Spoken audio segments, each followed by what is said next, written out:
What's up, guys? This is the Gospel According to Mark with a C. He is I, and I am he. Just taking some time to tell you what's on my mind. And guys, I want to start off by saying that, as always, if you like the video or videos that I create, then feel free to hit the like button. And of course, subscribe. It's like that's something that, you might want to do. If you do actually like some of the things that I do, you might want to be kept up to date when I have new videos. So hit subscribe. And of course, when you hit subscribe, hit the notification bell and click all. That would be very important because YouTube is going through all types of roller coaster loops and, turns and curves, and the creators are getting jerked all over the place. So please help to support us and do that very thing. Like and, of course, share. It's very important. I am on a Twitter. So, let's support each other. It's very important. And of course, in the description box, you will always find the links to my Twitter account as well as a PayPal. It's like, if you like what I'm doing, please, help to support it. If you like me at all, even in the least, you might want to consider. Nothing is too small, and certainly nothing is too big. But whatever, guys. It's there.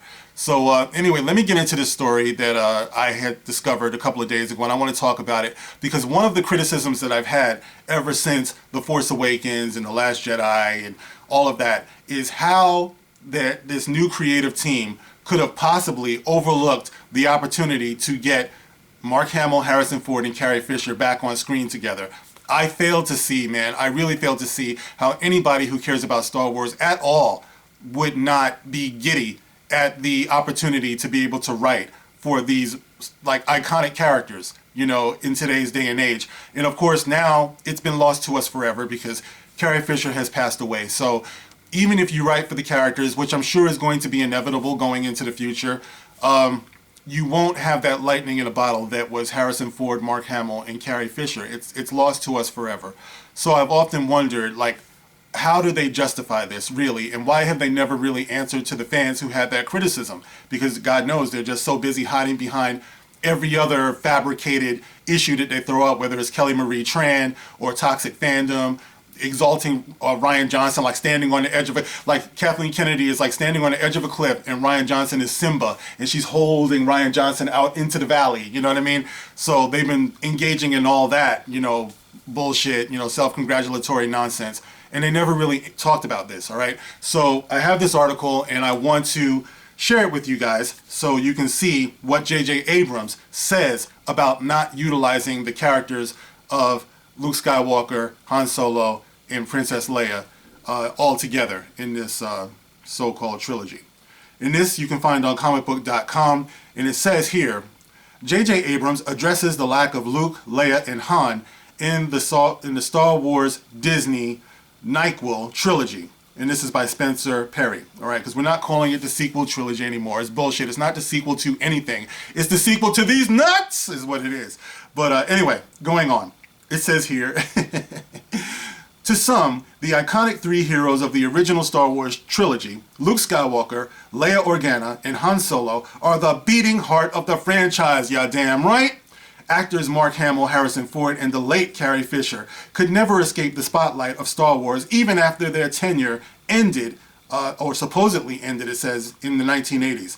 When it was announced that the Walt Disney Company had purchased Lucasfilm and would be developing a seventh Star Wars movie, the first thought of many fans was seeing the return of these iconic characters, naturally, and how they would lead a new series of films. More on that later.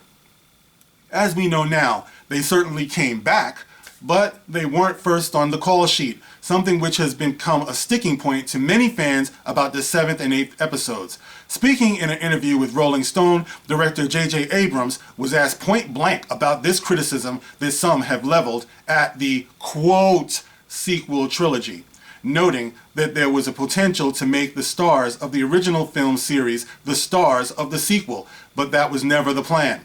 As Abrams points out, though, the presence of these three characters works seamlessly in the new story being told, even if they don't have as many lines as some might like. Seamlessly. It was seamless, he says. I don't know about that. Going on. J.J. Abrams says, "It certainly could have been their story," Abrams said, "but it felt like the way to use them was to be in support of the new story. The great thing about Star Wars fans is that they care so much. Oh, here comes that condescending bullshit again. Okay, JJ, go on. And even those who are the most cynical or even the most negative are still people who, for the most part, embrace what's being done, even just as fodder for debate. All I can say is that the main characters of this trilogy felt naturally connected to those characters that came before.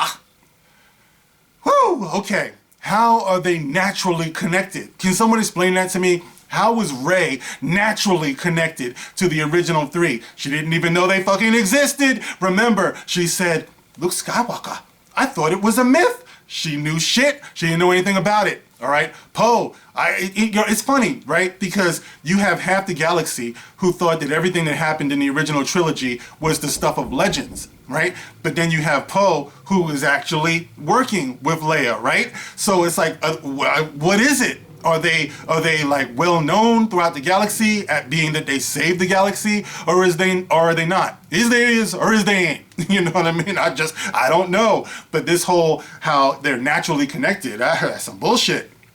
Abrams also addressed the criticism leveled at The Force Awakens that it was too much of a retread of the original movies.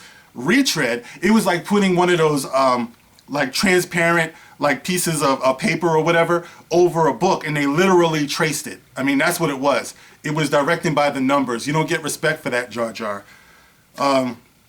Okay. Even something George Lucas reportedly said about the film. The director said he gets that criticism and respects anyone who holds that viewpoint. He says, the idea was to continue the story and to begin with this young woman who felt like Luke Skywalker was a myth, and to tell a story that was just not history repeating itself, but a story that embraced the movies that we know is the actual history of the galaxy, so that they are still living in a place where there is good versus evil. They're still living in the shadow of what had come before, still grappling with the sins of the father and the people who have preceded them. This was not about a nostalgia play. It felt to me like a way of saying, let's go back to a Star Wars that we know so we can tell another story and make a whole lot of money. Fans will see how Abrams will conclude the Skywalker saga with Star Wars: The Rise of Skywalker on December 20th. We already know going in that Mark Hamill will return once again as Luke Skywalker. Whoopie-doo! He's dead, okay? He's not returning as Luke Skywalker. He's returning as Jake Skywalker. Luke Skywalker would never do that. Yeah, we all know that, all right?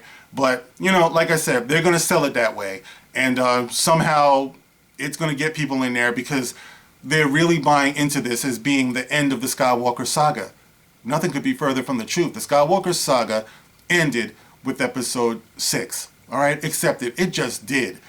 There was no reason for this whatsoever, except they spent billions of dollars to get it, and damn it, they wanted a return on their investment, which, you know, that's good business, but I'm just saying it didn't have to be so blatantly obvious that that's all there was to it. This thing is just, it's passionless, you know, that's all it is. How can you release these trailers in these TV spots where they're throwing so much shit in there, and yet it brings about no feeling whatsoever?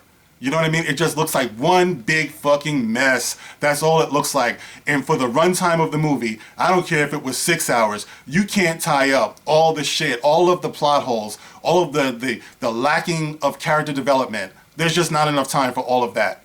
And then to get into the so-called Skywalker saga. It's just not possible. And if it is, if JJ pulls it off, I'll be the first person to say it, by the way. Okay, I would. I just don't believe it's possible. Of course, I won't be paying to see it, so, you know, I'll have to either hear it from people that I trust, or it'll be on the internet someplace where I won't have to pay for it, and, you know, I'll check it out that way. I mean, but, you know, as far as getting my money, it's not going to happen. All right, so yes, you know, Luke Skywalker, and it says we already know going in that Mark Hamill will return once again as Luke Skywalker in some capacity, and that the late Carrie Fisher will also appear. Alright, her scenes were constructed from about 8 minutes of deleted footage from 2015 Star Wars The Force Awakens. Alright, so that's the end of that article, guys. And there you have it. I mean, are you buying this? Are you buying the reasons why? Look, nobody, and I said I was going to address this earlier. Look, JJ, you're so fucking oblivious. You have no clue, and that's the problem. You know what I'm saying? I don't know if you need new prescriptions for your glasses or some shit, because you just can't see what's going on here, okay? Nobody expected for Luke Skywalker, Han Solo, and Princess Leia to be the stars of the new trilogy. All right? What we expected was an honorable passing of the torch. All right? Respect. That's what we were expecting. All right? We were expecting a respect of George Lucas's work, just the way that liar Kathleen Kennedy said was going to happen. She said we were going to respect your characters. We were going to respect their dignity. We were going to respect your creation. She's a fucking liar because all they did, one movie after the other, is disgrace them and kill them. And then just laugh about it. Never even address the concerns of the fans who have been riding with this thing for decades now.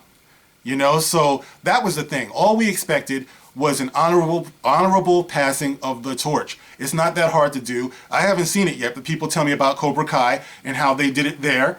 Over the weekend I saw Dr. Sleep, which was kind of a sequel to The Shining, or actually it was a sequel to The Shining.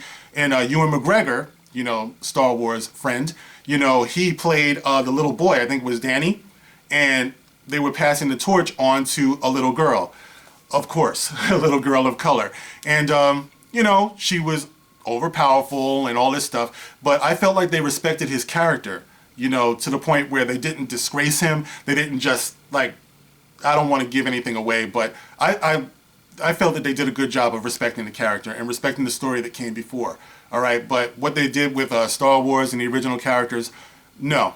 They could have had relationships with the new characters, but they didn't. That's the thing. I'm sorry, Han Solo passing a gun to Rey and offering her a job, that's bullshit. That's not establishing a real relationship. That was the beginning of one, but when Han Solo got killed out on the walk there by his son, and you pan up to Finn and Rey screaming, that felt just about as empty as I don't know what. You know what I mean? The only thing I felt out of that scene was when Chewbacca screamed out and shot Kylo Ren. That was about it, because we felt that connection. We knew the pain that was there, but other than that, there was nothing. It's like Rey didn't establish anything with Luke. She came and practically spit in his face, knocked the man down, and that's it. So, I don't know. Fuck you, J.J. Abrams, man. It's like I know a lot of people are trying to give you the benefit of the doubt, but I just can't, because what you did irreparably damaged the Star Wars saga. It did. It's like even if we disregard this so-called new trilogy, the NyQuil trilogy, even if we disregard it, it's still there. It's like what's been seen cannot be unseen. So it's there like a scar on George Lucas's body of work. So I don't know, guys. Maybe it's just me. Are you buying this? Do you think that the original characters were used well? I mean, I already know the answer, but you think the new characters were used well in this so-called new trilogy? Excuse me, guys. Do you agree with what I'm saying? So you can get in the comment section. You can let me know what's up as always. And you can like, share, and subscribe. Like I said before, I'm on Twitter. You can catch me there. All right, guys, that's it for now. I'll catch you on the next one. This is The Gospel According to Mark with a C. Rock on.